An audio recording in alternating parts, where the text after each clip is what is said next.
Pulling up to Mickey D's just for drinks? Oh yeah, that's me. Nothing extra, just perfection and a straw. Coming in hot for the coldest cups on the block. Because there are drinks. Then there are drinks from McDonald's. Mix things up with any size lemonade or sweet tea for $1.49. Perfect with our classic fries. Price and participation may vary. Cannot be combined with any other offer.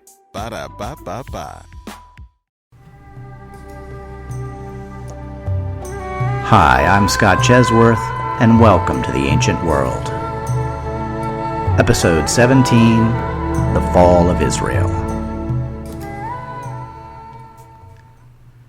In the few short centuries since their founding, the Hebrew kingdoms of Israel and Judah had carved out a prominent place among the states of the Iron Age Near East.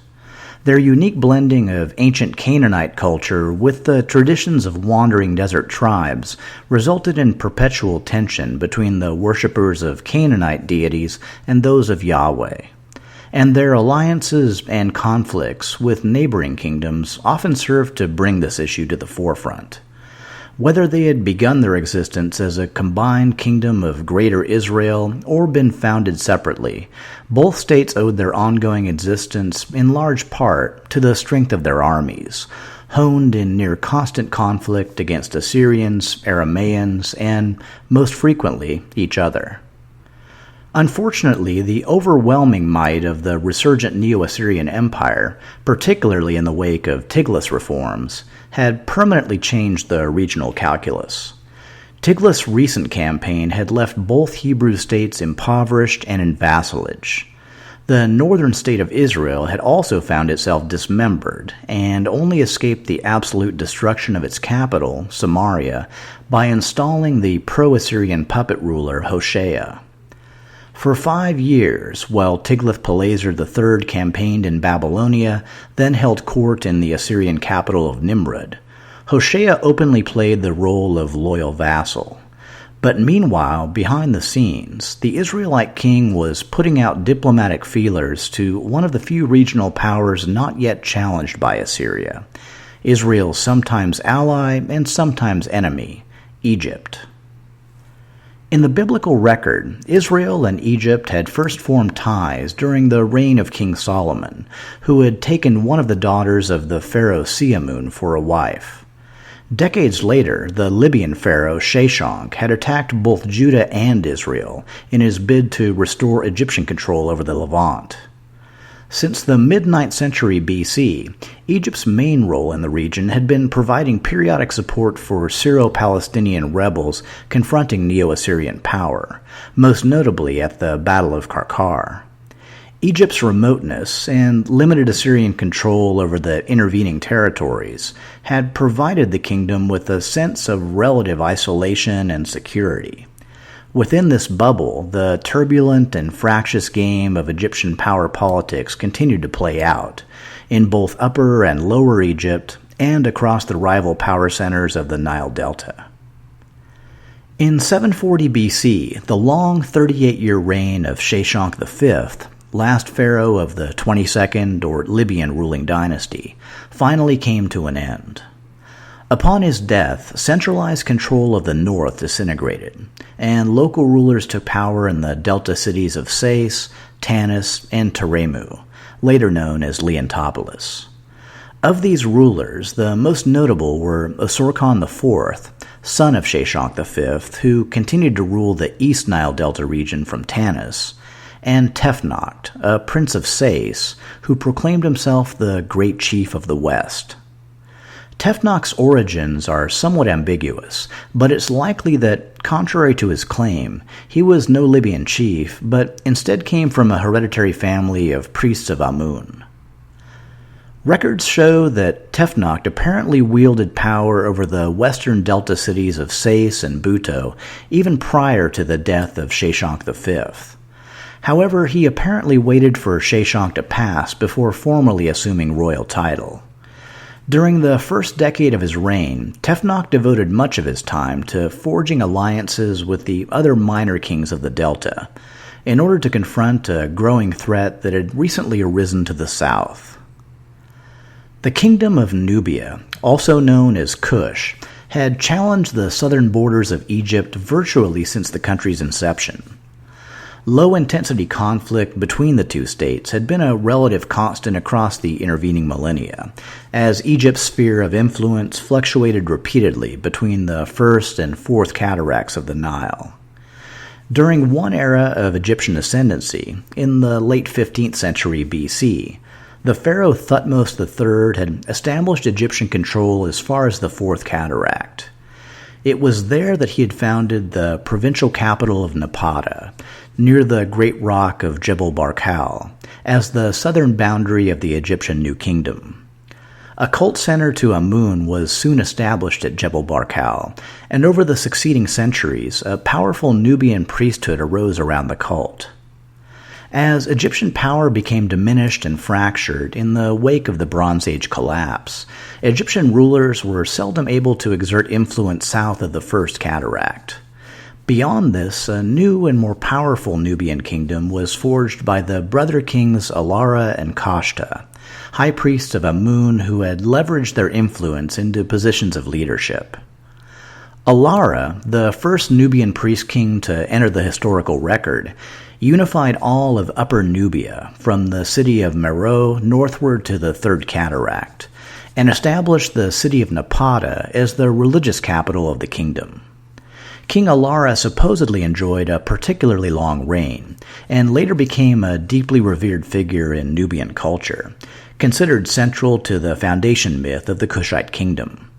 But it was his brother and successor, King Kashta, who began the process of extending Kushite power northward into Egypt proper.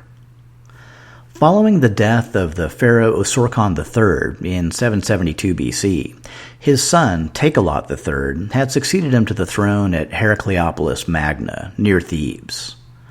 Officially, the pharaohs of the 23rd ruling dynasty still exercised control over all the lands of Middle and Upper Egypt.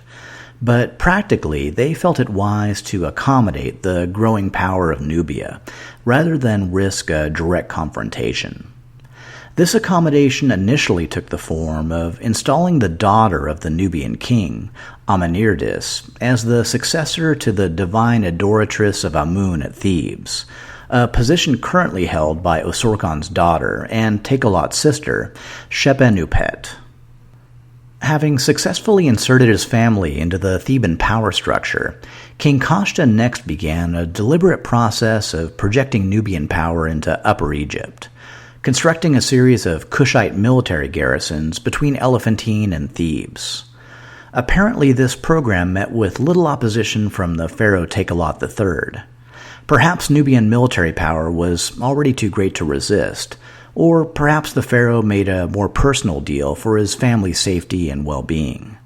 Whatever the reason, over a relatively brief period, King Kashta successfully completed a peaceful takeover of the territories of Upper Egypt, the first Nubian ruler to do so. The power of the former 23rd dynasty was subsumed, though its members, including Takelot III, his brother and successor Rudamun, and their descendants, continued to enjoy a high social status in Thebes and were buried with great honors when they passed. Under the rule of King Kashta, the native population of the southern kingdom of Napata underwent a deliberate process of Egyptianization, adopting Egyptian traditions, religion, and culture, including the construction of pyramids for royal burials, replacing the previous use of earthen mounds.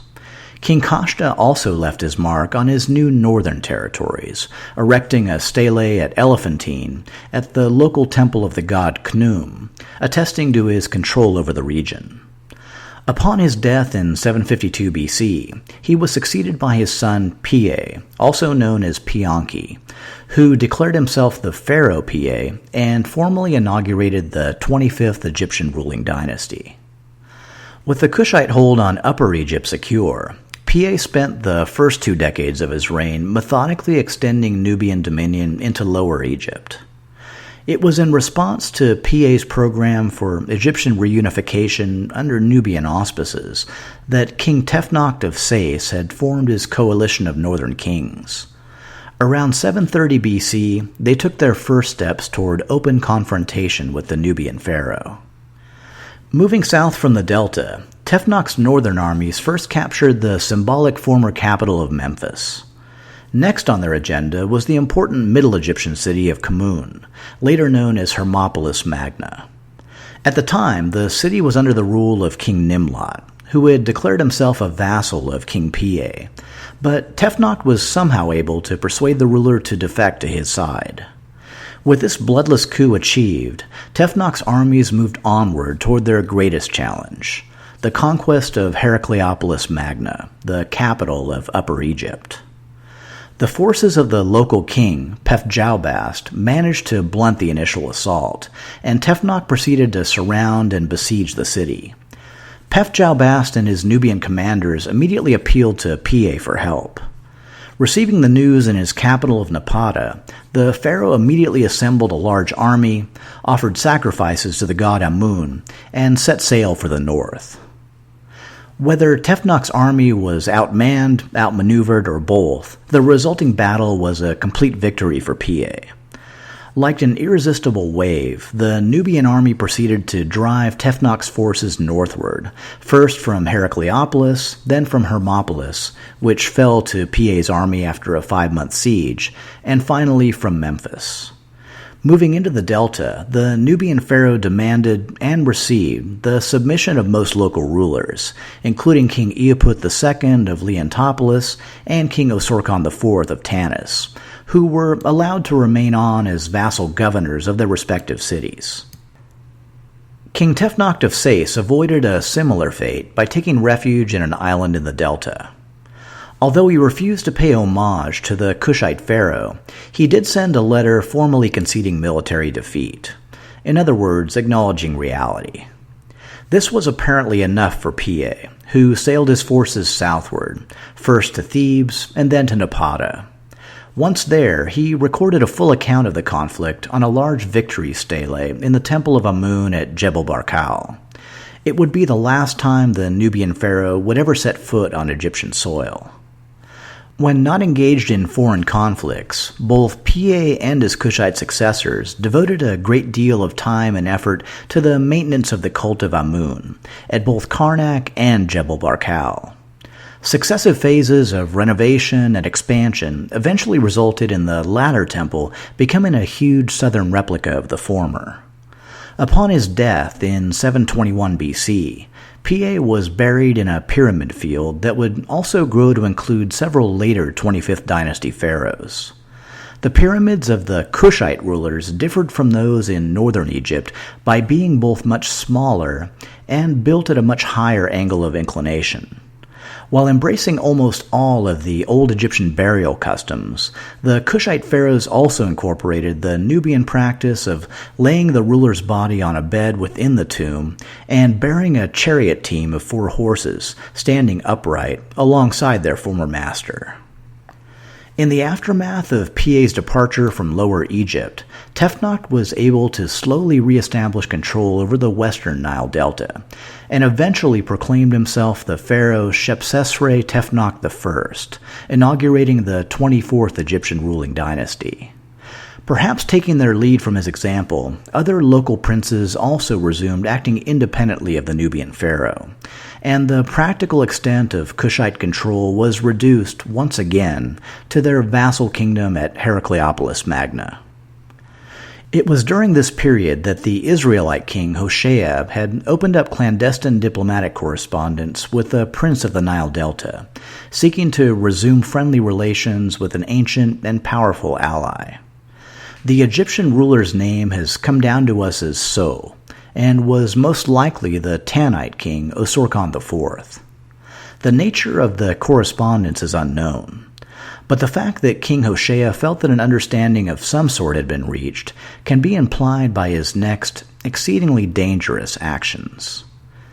In 727 BC, Tiglath-Pileser III was succeeded to the throne of Assyria by his son, Shalmaneser V, who had previously reigned as governor of Zamira in Phoenicia. The first 2 years of his reign appear to have been relatively uneventful, with the new king possibly preoccupied with consolidating his hold on the throne. His first crisis emerged in 725 BC, when King Hoshea, secure in his alliance with Egypt, rolled the dice on Israel's future and halted all tribute payments to Assyria. The moment the news reached him, King Shalmaneser immediately ordered Hoshea to report to his palace in Assyria and explain himself. It's not really clear what Hoshea was expecting, but this had to be a pretty predictable response. So the million-dollar question is, why did he do it? It's not recorded, but certainly possible, that Hoshea was under internal pressures due to the ongoing heavy tribute payments, which had also recently brought an end to the Israelite house of Gadi, and felt that the status quo was simply untenable. It's also possible that he had genuine faith that Egyptian war chariots would come rolling up the Levantine coast at the last minute to save the day. If that was really what he was banking on, he was sorely mistaken, if not flat-out delusional.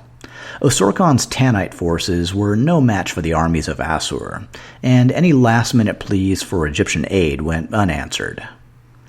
Hoshea was placed under arrest, either by Assyrian forces or possibly by the Israelites themselves, hoping to restore Assyria's good graces, and carted off to Nimrud. It's safe to assume that the scene in the throne room was, let's say, fairly tense, and it's hard to believe that Hoshea was capable of producing a satisfactory answer to the only relevant question at hand. Where is my money? Did he plead for his life? Did he plead for mercy for Israel? The record is silent on the exchange. What is recorded is that immediately after the meeting, King Hoshea of Israel was thrown into an Assyrian prison, and Neo-Assyrian forces were dispatched to take the Israelite capital of Samaria. The Assyrian army was initially unable to capture the city, and settled in for a prolonged siege. Everyone within the walls of Samaria knew well the fate of Arpad only a few short years before, and could only pray that some malady or distraction would force Shalmaneser's armies away from the city walls. For 3 long years, kingless and without allies, Samaria held out against the siege. But finally, inevitably, the Israelite capital fell.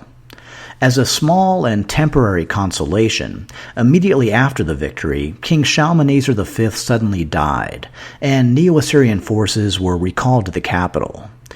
The Israelites used the reprieve to repair their defenses, tend their wounds, and pray that the royal succession would be a long and messy affair. In this, also, they would be sorely disappointed.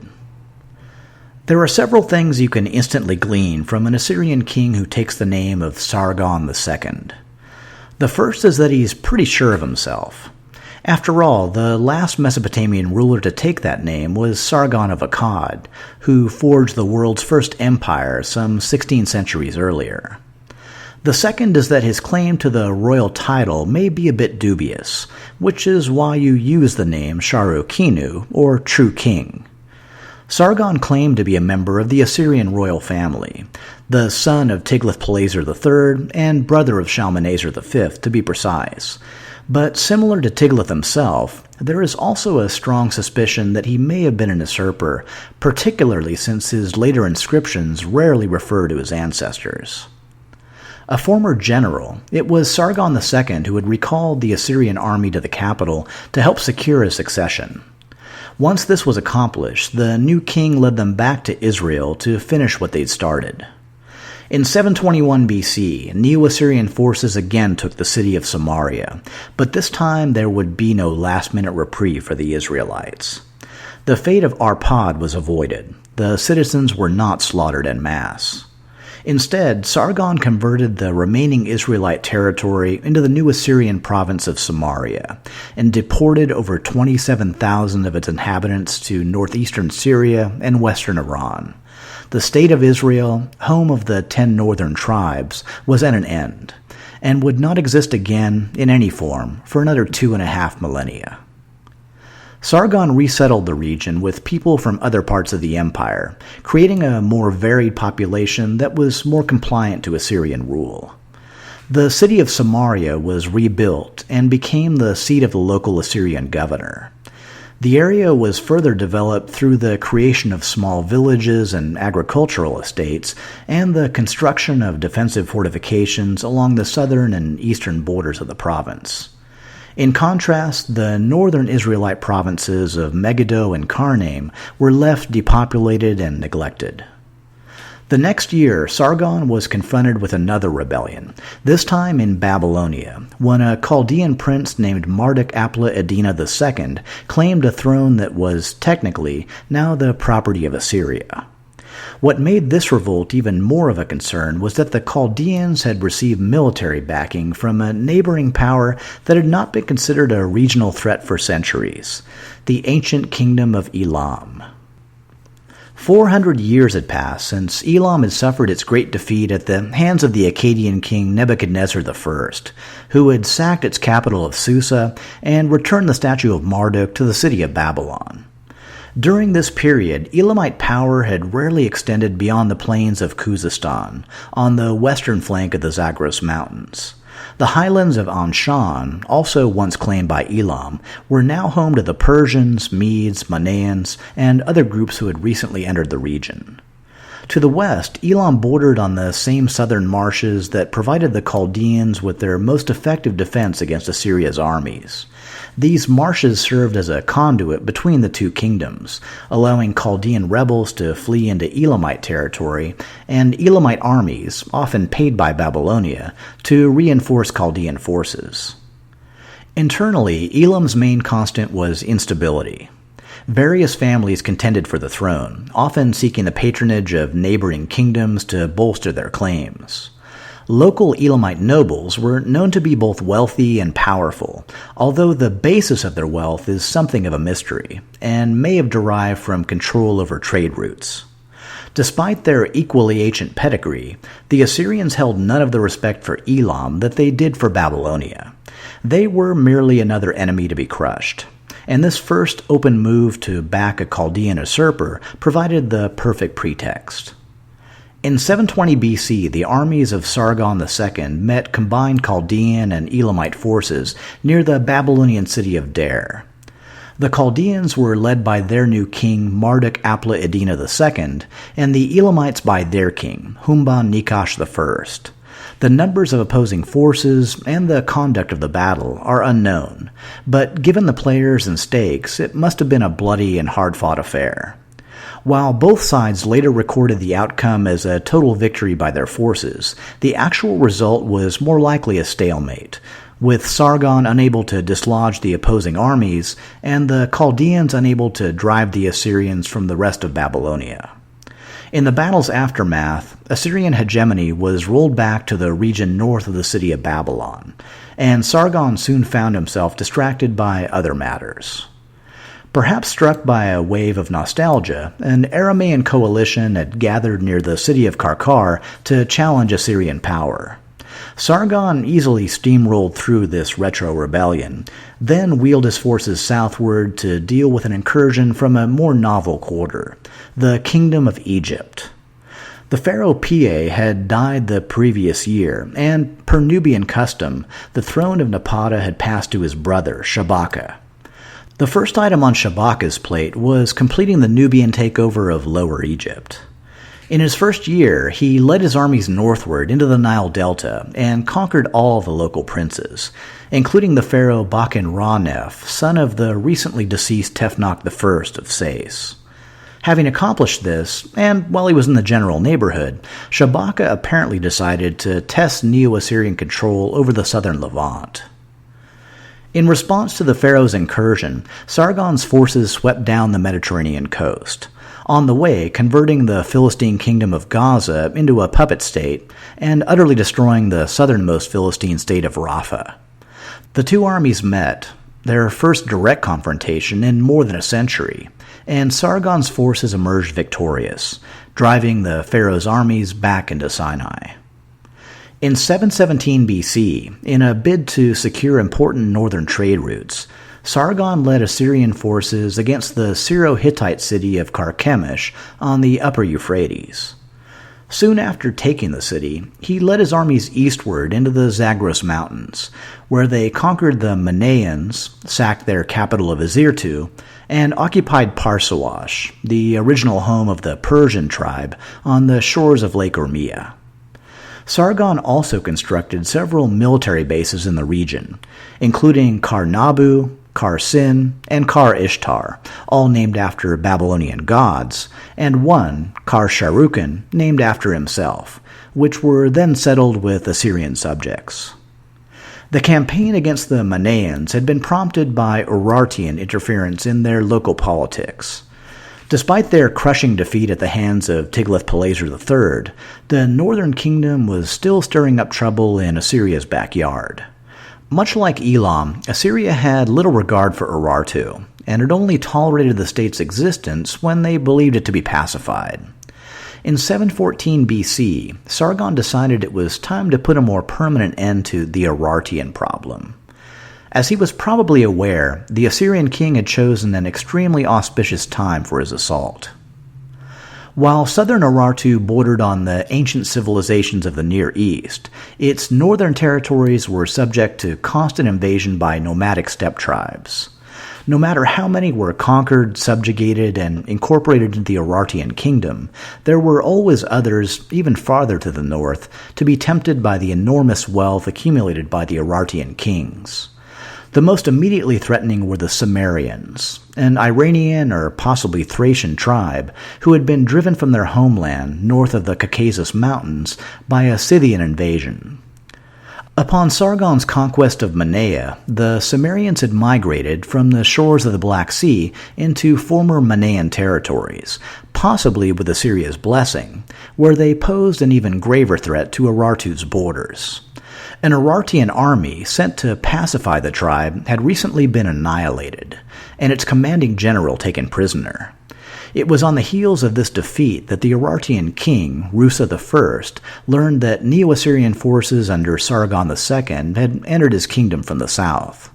30 years had passed since his father, Sarduri II, had suffered humiliating defeat at the hand of Tiglath-Pileser III. Rusa must have known that this time the very existence of Urartu might be at stake. Sargon later documented the Urartian campaign in both a letter to the god Assur and in the bas-reliefs in his palace of Dar Sharukin. The reliefs depict the difficulties of the terrain. War chariots had to be dismantled and carried, paths had to be cut through forests, etc.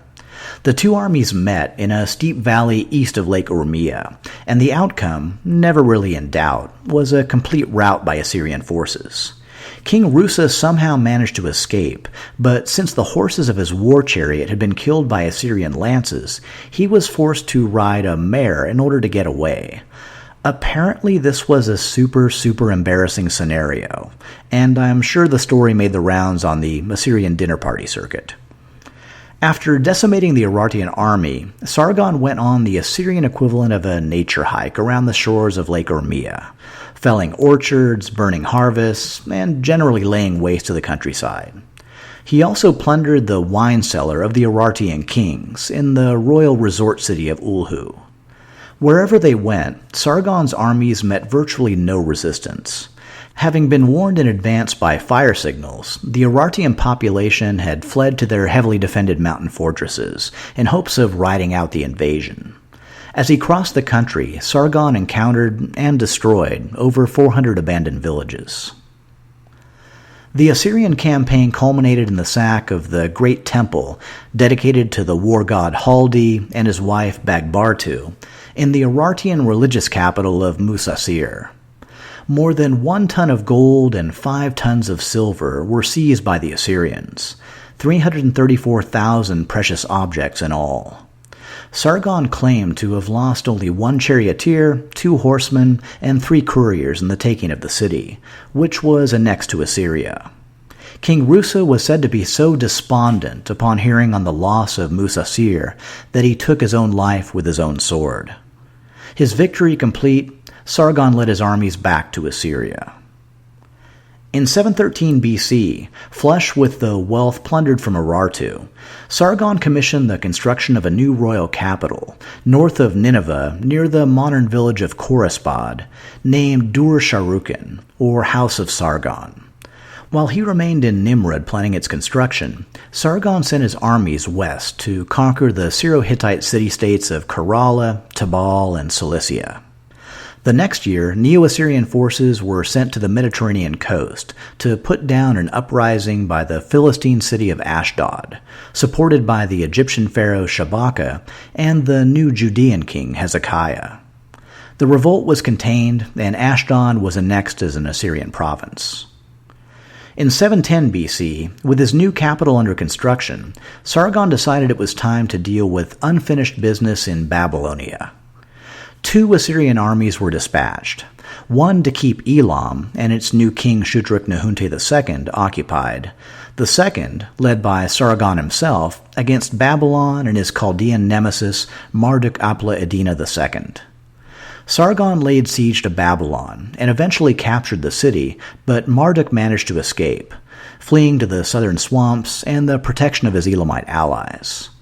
In victory, Sargon had himself crowned king of Babylonia, restoring the dual monarchy instituted by Tiglath. He remained in Babylon for the next 3 years, which he mainly spent pacifying the Aramaean and Chaldean tribes of the lower Euphrates and securing the area against further Elamite incursions. Sargon's diplomatic overtures also bore fruit. During his first year on the Babylonian throne, the Greek rulers of the copper-rich island of Cyprus, seeing which way the Near Eastern wind was blowing, declared their allegiance to Assyria without a sword being drawn.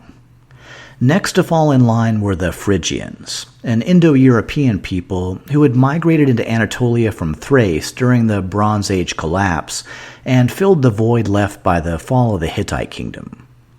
Ruling from their capital of Gordium, Phrygian kings had endeavored to maintain good relations with both the Greeks to the west and the Urartians to the east, and had even raided into Assyrian territory in support of Urartu. Now, with Urartian power on the wane and Sumerian incursions on the rise, their latest king, Miti, or Midas, felt it wise to realign his interests, and offered Phrygian submission to Assyria in return for a defensive alliance. Sargon accepted his offer, and combined with his annexation of the Syro-Hittite state of Kamuhu the following year, extended Assyrian dominion over all of Anatolia. In 706 BC, Sargon moved his court from Babylonia to his new, though still incomplete, capital of Dur-Sharrukin. The following year, with the unruly Sumerians rapidly moving from the asset to the liability column, Sargon decided to mount a punitive campaign against their new home. The Neo-Assyrian army won the day, driving the Sumerians back northward, at least for a while. But in the midst of the conflict, Sargon II had fallen, the first Assyrian king to die in battle against a foreign enemy in, well, pretty much forever. It's a testament to the stable empire crafted by Tiglath-Pileser III that this signal blow barely registered, and Sargon's son and designated heir, Sennacherib, transitioned seamlessly to the Assyrian throne. Next episode, we'll catch up with the Phoenicians, Greeks, and Etruscans of the Mediterranean, watch Sennacherib confront the growing challenge of Elamite power, and see the ancient city of Babylon, seat of Mesopotamian civilization for nearly a millennia, brought to the very brink of destruction for its defiance of the Assyrian king. All this next time on The Ancient World.